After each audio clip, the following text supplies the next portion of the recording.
It's funny how some people you just never seem to forget. And this is a prime example of that. I had just graduated from high school and was sharing a low rent apartment with a Potter friend.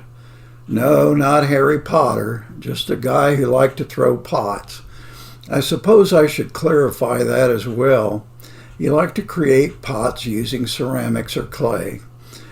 There was a beautiful park near our apartment called Line Creek Park. It had a nice waterfall on it, and I thought I might go there and do some plein air painting, or painting out of doors on location for the layman. I was into watercolor painting at the time, and that's why this work is in watercolor. When I arrived, I saw an old man sitting in a folding chair fishing. He had a bad eye on one side that was kind of closed up, and his face had a lot of character, I thought. So I asked him if I might paint his picture. He said, "Sure, go right ahead." As I worked, we talked. His name was Elam Verney, and he told me he had grown up in the area.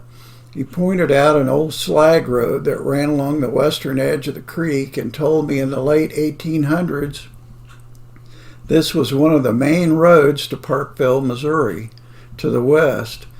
I've always enjoyed hearing about history from older people, and now I am one. In any case, this painting is one of the oldest of my works that I still have in my possession. It's painted on 300-pound Arches cold-pressed paper from France. It is handmade and is very expensive as paper goes. The paints are Winsor & Newton tube watercolors, and in that day I used real sable brushes in the hope that better tools might make me a better painting.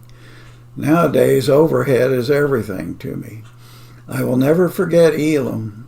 He probably died years ago, but he will always live in my mind anyway. Maybe sometime soon I will tell the story about stealing a manhole cover to make a kick wheel so my roommate could throw pots. Well, that's it for this story. I hope you enjoyed it.